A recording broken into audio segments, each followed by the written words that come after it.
soyez les bienvenus dans l'espace des livres et les plaisirs de Marc Page. Votre invitée a suivi des études de théâtre et a été actrice pendant 10 ans.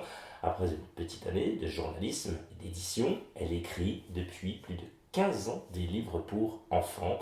Elle a commencé par publier de la poésie, puis s'est spécialisée en histoire des civilisations. Elle réalise des ouvrages documentaires. Enfin, depuis une dizaine d'années, elle se consacre à la fiction.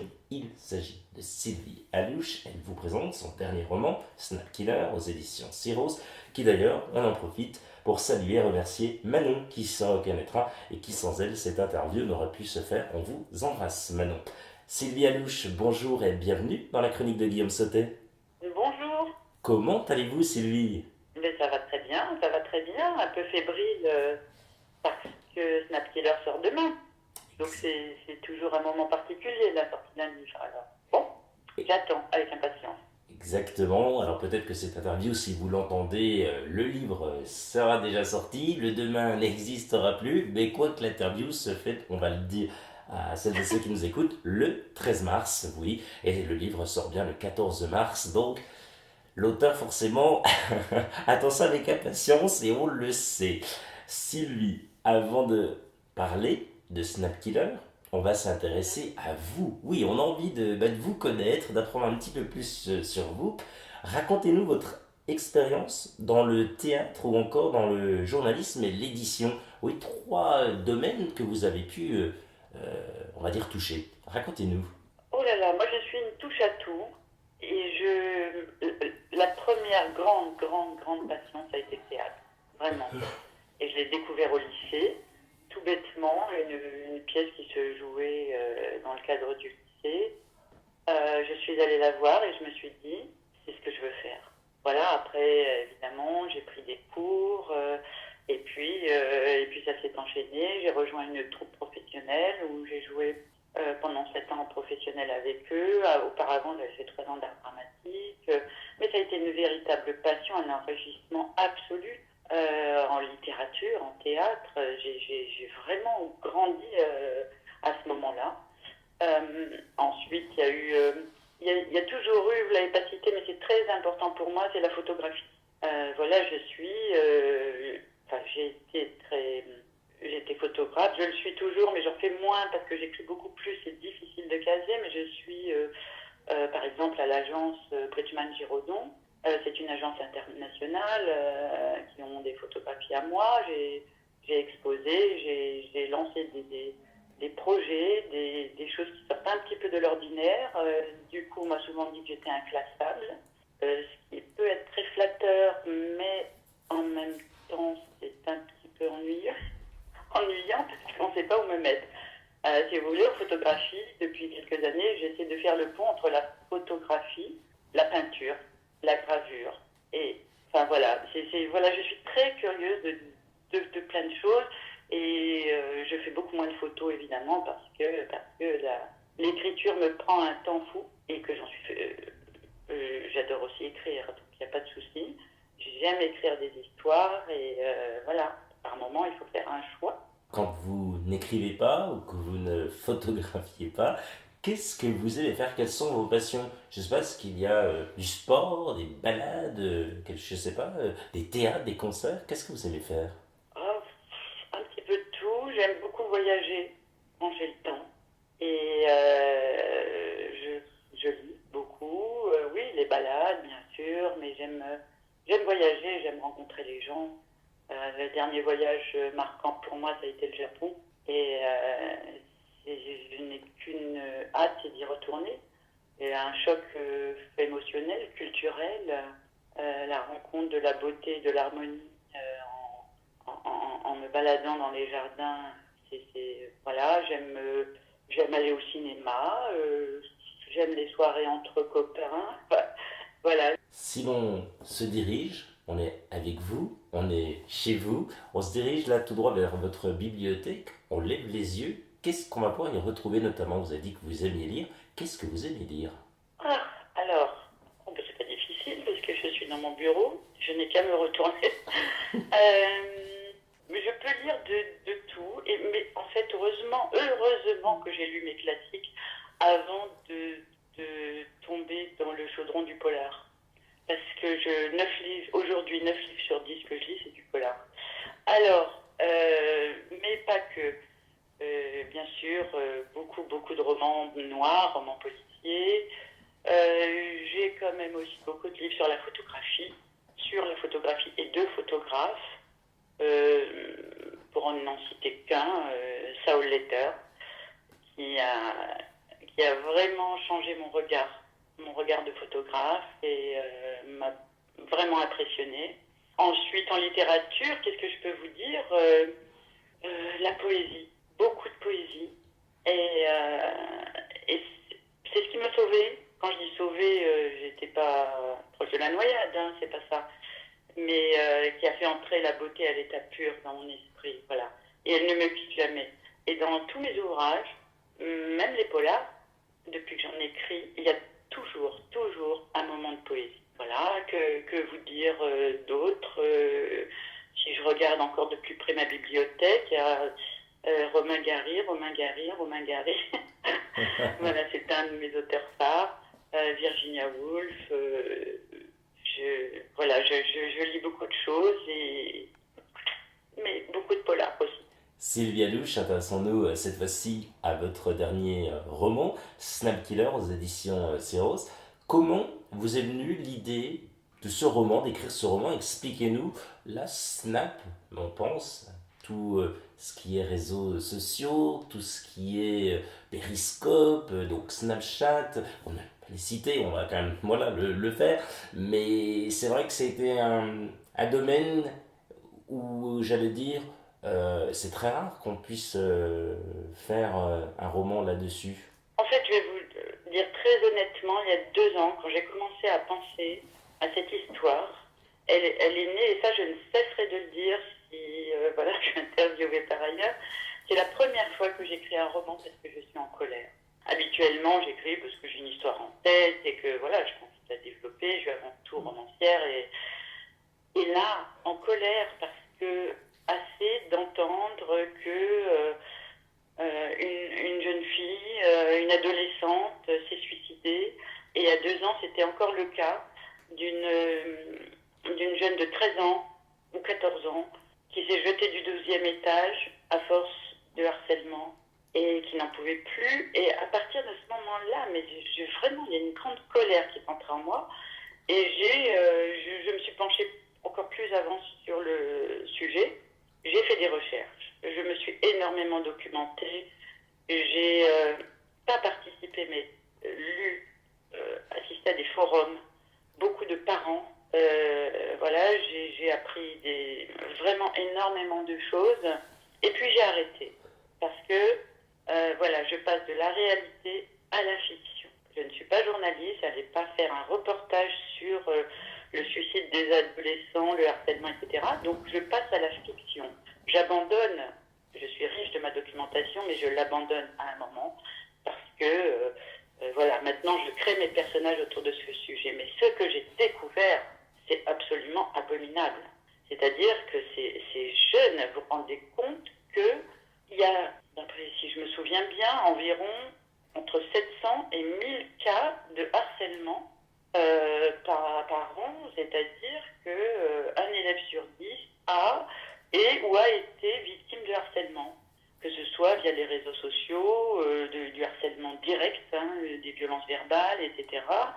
Et ça commence du CE2 jusqu'au lycée. C'est absolument terrible. Et donc, j'ai pris ce sujet à bras-le-corps. Et puis ensuite, j'ai recueilli des choses de jeunes que j'ai questionnées.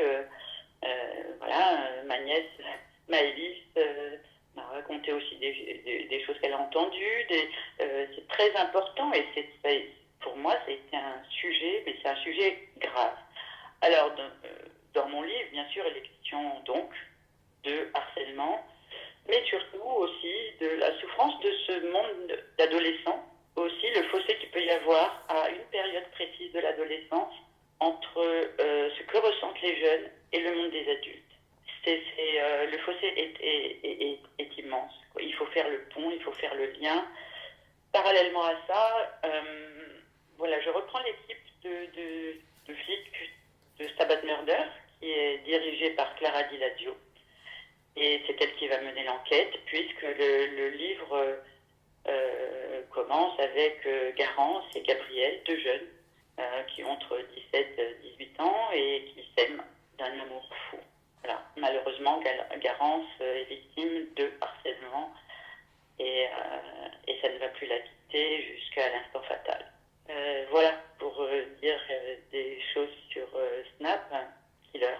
Et au niveau de la construction de ce livre, vous en avez déjà parlé, vous avez fait des recherches, vous avez fait des recherches sur les forums, avec votre nièce également. Et puis, comment est venue ensuite la phase d'écriture en elle-même, c'est-à-dire coucher tout ça sur papier ou sur ordinateur, en disant, ben voilà, mes chapitres vont être construits comme ça, ces personnages, ben tiens, celui-ci va être là. Comment tout ça est arrivé? Comment vous avez monté ce puzzle, en fait, embrayé toutes les pièces? Expliquez-nous. Est-ce qu'il y avait peut-être un plan aussi, comme peuvent le faire certains auteurs? Alors, pour celui-ci, il y avait un plan, il était vague. Je l'ai bougé plusieurs fois. En fait, dans tous mes romans, enfin pas tous mes romans, mais mes polars, c'est particulier. C'est le genre littéraire qui me donne le plus de travail. C'est extrêmement compliqué d'écrire un polar. Pour celui-là, si vous le permettez, là je l'ai sous la main, je vous lis les quelques lignes qui ouvrent le livre. La nuit est belle, noire, sans étoiles, sans lune, à peine fraîche. Un vent doux comme une caresse balaie le feuillage du chêne centenaire. Tout est calme, ou presque. Un léger craquement régulier, obsédant, trouble le silence. C'est la branche qui ploie un peu sous le poids. Il voit le monde à l'envers, ou l'envers du monde. Il se balance au gré de la brise. Pendule qui rythme un temps désormais infini. Voilà réellement la première page que j'ai écrite pour ce livre. Comme je vous le disais tout à l'heure, et particulièrement dans celui-là, puisque Gabriel, l'un des personnages des poètes, je savais que le livre allait être très dur. Là, ça ouvre sur une image très très forte. En fait, dans mon écriture, elle se construit en rythme. La chose principale, et c'est ce qui me relie à la musique, certainement, c'est le rythme. Si je ne trouve pas le rythme d'écriture et le rythme même des mots et des phrases, tout est très très travaillé. Je mets du temps à écrire un livre, environ 8-9 mois, parce que je veux qu'il soit absolument bien structuré, que je veux happer le lecteur et le mettre dans l'instant présent de l'écriture. Donc le temps dans l'écriture est aussi important, comme les silences, à nouveau le parallèle avec la musique. Et puis il se construit, alors c'est très important, non, mais pour tous les auteurs, je pense que c'est pareil, c'est la naissance des personnages, c'est quelque chose qui est génial. C'est pourquoi ce personnage naît, quel va être son rôle, comment je vais les faire évoluer, comment je vais les nourrir assez pour moi les tenir pendant plus de 300 pages, et surtout pour que le lecteur ait de la sympathie, de l'empathie. Enfin voilà, c'est la structure même du roman, c'est une question de rythme. Sylvie Alouche, vous avez commencé à nous raconter quelques mots de cette histoire, mais on va continuer pour celles et ceux qui viennent nous rejoindre. Voilà, racontez-nous cette histoire que va vivre notamment, vous l'avez dit, cette commissaire Clara Di Lazio, qui était déjà dans votre précédent roman. Et que dire, vous nous embarquez dans votre enquête du début jusqu'à la fin. Bravo à vous, Sylvie. Merci beaucoup. Clara Di Lazio, elle est née, je pense que je la rêvais depuis un long moment, ce personnage de femme flic. Et alors, quand on est femme et qu'on crée un personnage de femme, elle est commissaire, donc elle a quand même un poste extrêmement important. Et on a envie de faire quoi? On a envie d'en faire une superwoman. La fille, elle sait se battre, elle donne des ordres, enfin voilà, elle arrive à résoudre ses affaires. Et puis à un moment, on se dit, bon, redescend sur Terre. Et qu'est-ce qui est intéressant dans un personnage? Et comme dans la vie d'ailleurs, qu'est-ce qui est intéressant? C'est les doutes, c'est les failles, c'est la souffrance intérieure. Alors, c'est aussi une femme forte, elle dirige, etc. Mais j'ai trouvé plus intéressant aussi Et c'est pour ça que les lecteurs se sont attachés beaucoup à elle. C'est l'un des personnages préférés. Alors, même des adolescents, ce qui est assez étrange, parce qu'il y a beaucoup de jeunes dans mes livres, évidemment, mais parce qu'elle est humaine. Voilà, j'ai simplement rendu humaine, et puis elle a à sa suite toute une équipe forte et riche, et qu'elle encourage tout le temps, et ils sont là les uns pour les autres, quoi. C'est vraiment une équipe et un groupe. Et vraiment, c'est elle qui mène la danse, mais tous, je pense que j'ai pas de personnage principal. Tous ont un rôle important à jouer. Et les personnages sont imbriqués, ont toute une histoire personnelle forte. Et je pense que c'est ce qui tient le lecteur, non pas en haleine, mais c'est comme nous, quand on lit un livre, on a envie de retrouver nos personnages, on se les a accaparés. Et à l'écriture, ils sont très travaillés psychologiquement. Beaucoup, beaucoup. Tous. Et Snap Killer, en quelque sorte, c'est l'histoire de... Et Snap Killer, en fait, on commence sur c'est Garance et Gabriel qui sont follement amoureux.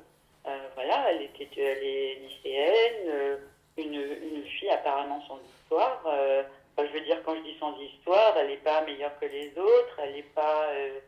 elle est pas grosse, elle n'est pas maigre, enfin voilà, et du coup, elle se fait harceler, mais de manière mais terrible. Ça commence par des SMS odieux, et puis ça envahit les réseaux. Et surtout, elle ne comprend pas pourquoi. Ça va être terrible. Tout le temps où on va suivre Garance, parce qu'elle se demande pourquoi, et bref, je le dis, je dévoile rien parce que ça arrive dès les premières pages, elle est poussée au suicide.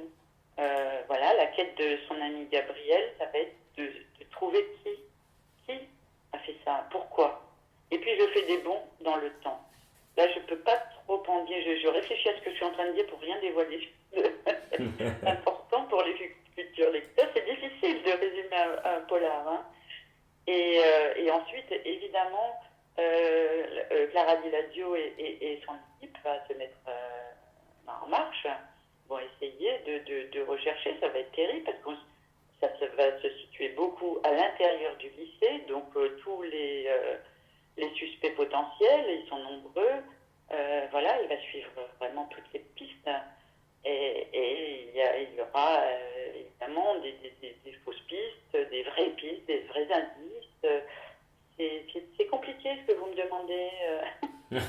Non, mais non, vous le faites très bien et ne nous en dites pas plus, car là on a bien compris, une enquête rythmée va arriver et on n'en dit donc pas plus. Pour cela, il faut tout simplement vous acquérir de Snap Killer qui, je vous le rappelle, pour moi va cartonner parce que c'est le sujet du moment. On parle de Snap, il y en a plein d'autres. Et pour moi, le livre va être une réussite et c'est tout ce qu'on espère pour vous, Sylvie. Non, merci beaucoup. J'espère. Sylvie, quels sont vos projets pour la suite? Ah, bon, écrire le prochain. Alors ça, on me le demande déjà. Donc voilà, il me faut juste du temps. Hein, dire au lecteur, laissez-moi souffler un petit peu, réfléchir. Mais j'ai déjà une idée en tête. Mais je n'en dis pas, vous ne saurez rien. Alors au prochain rendez-vous, prochaine rencontre avec vous. Ah bah avec plaisir. Passons tout de suite, si vous le voulez bien, à la minute cool. Plutôt fruits ou légumes? Fruits. Snap ou Instagram? Instagram. La recette de cuisine que vous adorez faire, c'est laquelle? Oh là là, alors là, ça va faire rire pas mal de mes proches, hein, parce que je ne suis pas une grande cuisinière, pas une cuisinière du tout même. Alors qu'est-ce que j'ai réussi il y a plusieurs mois? Peut-être une blanquette de veau. Ah, bon, écoutez, on prend. Et bon appétit à celles et ceux qui sont à table. Plutôt chaud ou froid? Chaud, chaud, chaud. Votre dernier voyage, c'est lequel, mis à part le Japon alors? Les Seychelles. Chaud, chaud, chaud, je vous ai dit. Hein. Oui. Si vous étiez un personnage célèbre, ce serait lequel? Oh là là, Virginia Woolf. Elle n'écrivait pas de polar, mais voilà, une passion pour cette femme. Enfin Sylvie, si vous aviez un rêve, ce serait? Un seul? C'est impossible. Non, bon, alors, on va, un rêve. On va rester dans le domaine de la littérature. Euh, Franchement, j'aimerais qu'un de mes romans soit adapté. J'adorerais voir mes personnages en 3D, les voir évoluer. Donc, en fait, voilà, c'est super cette question. Je lance un appel aux producteurs. Non, vraiment, avoir le regard d'un réalisateur je parle des polars là, euh, sur mes histoires, là, vraiment, ça me comblerait. Et puis, un autre rêve, ce serait de vivre réellement de Naples. Voilà. Eh ben, deux rêves qui, on l'espère, pourront se réaliser. Écoutez, c'est tout le mal que l'on vous souhaite. Michel Bussy, il y a quelques jours passé dans cette émission également, lui a réussi à attirer les fameux producteurs. Eh ben, on espère que vous aussi, avec vos histoires, votre qualité d'écriture, votre passion, votre envie, vous réussirez la même réussite que notre ami Michel Bussy. Merci beaucoup, c'est très gentil, j'espère aussi. Sylvie Alouche, rappelons que vous êtes l'auteur de Snap Killer aux éditions Syros. Merci d'avoir accepté l'invitation de la chronique de Guillaume Sautet. Merci beaucoup, merci à vous. Rendez-vous très prochainement pour un nouveau numéro et de nouvelles aventures littéraires. Prenez soin de vous, bonne lecture, salut.